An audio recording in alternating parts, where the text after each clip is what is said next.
little bit of concern online recently about whether or not I am getting an adequate daily dose of chill pills. And I just want to take some time, since this is Mental Health Awareness Week, to highlight the fact that not only do I have one, but two different daily chill pills that I take. Mike Rowlands did a great video about his struggles with depression for Mental Health Awareness Week. And I know that that I am regarded by a lot of people as being a crazy person. But I'm going to risk exacerbating that perception of me by talking about my long struggle with mental illness, specifically post-traumatic stress disorder. How cliche that a feminist struggles with PTSD, right? That's the meme. That's the gag that social justice warriors are always triggered. So let's talk about PTSD, and let's talk about what triggering means and what it feels like and kind of where it comes from. There was a scandal on YouTube recently concerning this Daddy05 guy who was torturing his kids for YouTube videos, humiliating them, shaming them, making them hit each other, torture each other. And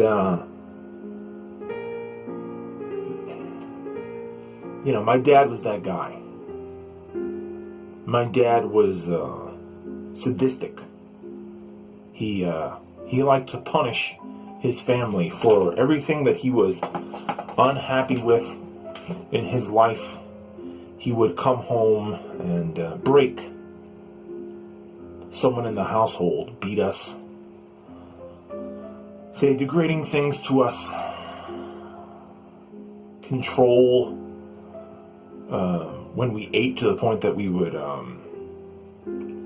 get sick from having extremely low blood sugar, especially when we were outside. He had a germophobia thing that he didn't like using bathrooms outside, so he'd take us out for these long days of taking care of errands, and we would tell him we were hungry. I mean, kids get hungry, man.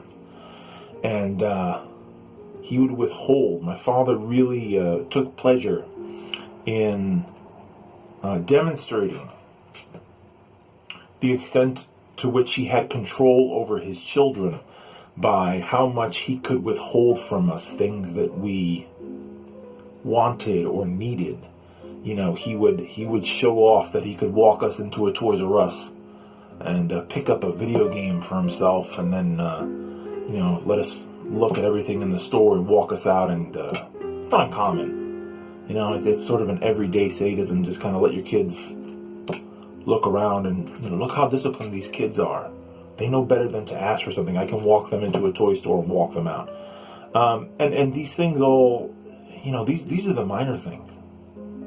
These are the ways in which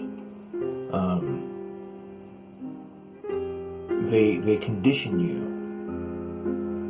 They lord deprivation over you, emotional deprivation over children. The violence.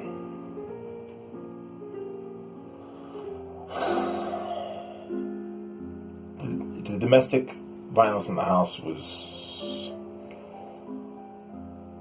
targeted at usually the most sensitive person, which actually was my mom. My mom came from a household that was in fact abusive. Both my parents themselves came from abusive households where there was a lot of violence. So my mother had been a victim long before my father acquired her, captured her. And it was extremely difficult to be present for the breaking of my mother.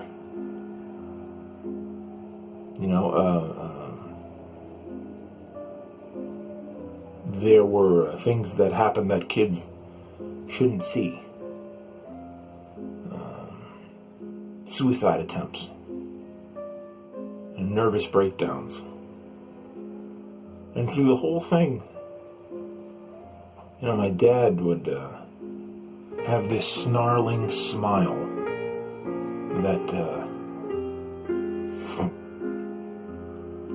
I hate my dad's face so much that's why I wear a beard and prefer wearing glasses, is because when I take those things off, I see his face, and I see that sadistic grin when I smile, and it is extremely difficult to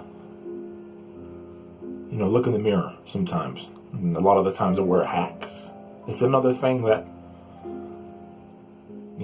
changes my face. It lets me own my own face.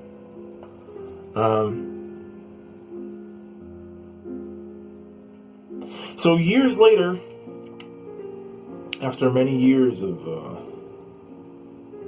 I remember, when I got older, I know this is a little rambly, but I'm trying to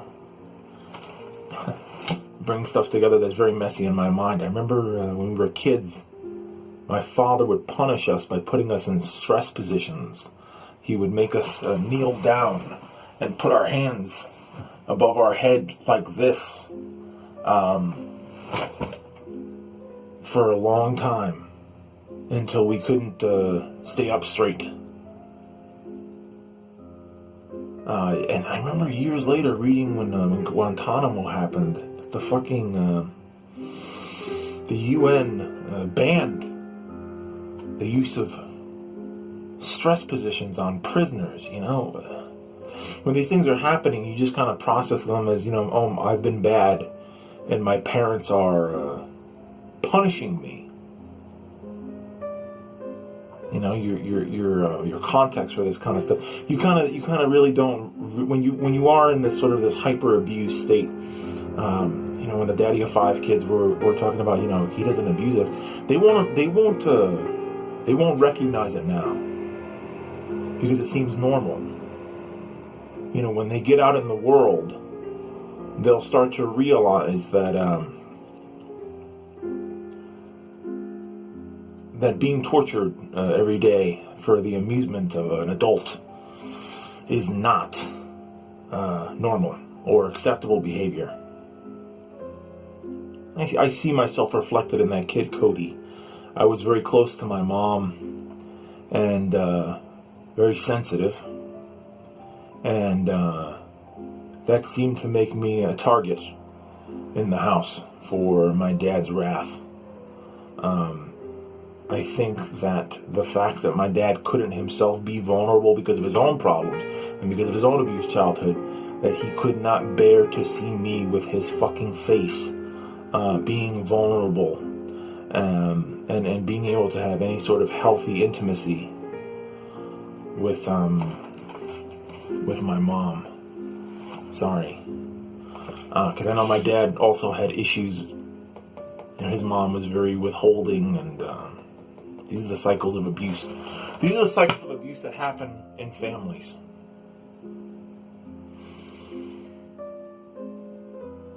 The first time that I got an even break in life was at the hands of somebody that probably shouldn't have helped me, but did. Having come from a very strict, authoritarian household, I was a rambunctious kid in school, and I was always getting into fights and always getting into trouble because I did not know how to cope with the fact that going home meant that I wasn't going to be safe. And there weren't a lot of teachers that liked me because I was a very defiant kid. particularly with male teachers, because male assertion always reminded me of my dad, and would send me into this very sort of deranged state of, you're not going to bully me. You're not going to press on me. You're not going to humiliate me, because, I can't fight against my dad, but I can push back against you. I don't have to listen to you. And one of these occasions where I was in trouble,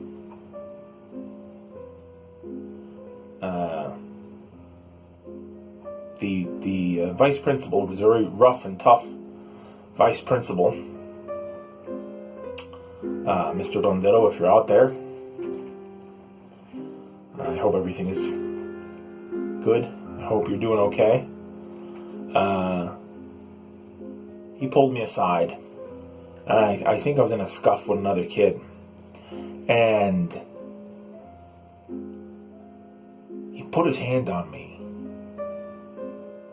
put his hand on my shoulder in a rough way, and he squeezed my shoulder, and he told me how much trouble I was in, and he made that fucking snarling smile that my dad would make to intimidate me. And that's the first time that I could remember clearly what it meant to be triggered. In a very real way, I felt like I felt numb and completely consumed by rage. At the same time, I experienced depersonalization. I felt like I had been put out of myself, displaced from my own body. And that moment festered for hours and hours. I cut school and didn't go to detention that day because I was apoplectic. I was so very strangled with anger because this man thought that he was going to shame me and dominate me and humiliate me in front of these fucking people, and then I had to go home and take it from my dad and be beaten and cursed and shamed. I couldn't do it. I went home and I didn't eat and I didn't sleep. And when I got up to go to school the next day, I put a utility knife in my book bag, to my eternal shame. Because I was not in control of myself. I had lost the will to live. I wanted to end my own life, to get away from constantly the browbeating and the name calling and the scolding and the singling out. And so it occurred to me that I should kill myself and take the person who had taken my dignity away with me. And unfortunately, in that moment, I displaced my feelings onto that vice principal, because he triggered me, because he reminded me of my father. I was going to go to school and kill him and then kill myself.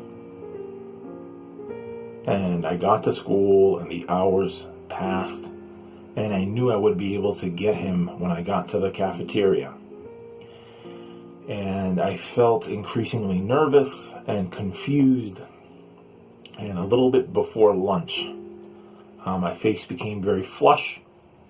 I ran out of class and to a guidance counselor who had been very understanding in the past. And I said to him, I need your help. And I needed to explain to him what I was planning to do and how awful I felt and confused I felt in that moment. Because I just wanted to stop being humiliated. I just wanted that to stop. And if killing myself and killing this person did that, I no longer had value for my own life. And when you don't have value for your own life, you won't have value for anybody else's. So, the guidance counselor called the police. The police took me out of school. I remember I felt so ashamed to be taken out of school by the cops, for people to look at me, like I had lost it, I was taken to a local mental emergency room, and it was the first time that I got diagnosed with PTSD and clinical depression. PTSD and clinical depression. And they were going to keep me there, institutionalized. And I got lucky that one of the therapists trusted my mom enough to let me go home with her, and to go home with medication and to get treatment. And when I went back to school, the vice principal took me up to his office. And man, I was expecting to get expelled, and what my dad was going to do then for such a massive fuck up. Oh, he would rub it in my face. And it didn't happen. The vice principal had mercy on me. He showed me compassion, because his father had been like my father, and he recognized that before I even told him. He saw who I was, and he saw that I needed help, and he knew that I had come to school to end his life, and he showed me compassion, and he took me into the class. And he told the other kids, this kid here, he's going through a lot of problems at home. And he could use a little break. If you guys could go easy. And I'm thankful for that. I'm thankful for the one adult that saw my situation as it was and stepped in to help me. I'll never forget that. Because my life could have gone very differently. The little that I have, I am grateful for. And to anybody similarly suffering with the nightmares and the symptoms of PTSD, I just want to say, you deserve these days. For every day they took from you, the people who abused you or harmed you, you deserve these days. For those moments when you feel like you can't carry the burden anymore, and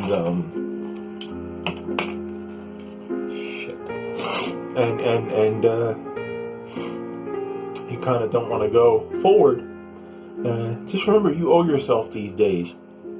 You owe yourself regular days where you do regular things, and you get up and you have a cup of coffee and you read the paper and you go to work, because normality was robbed from you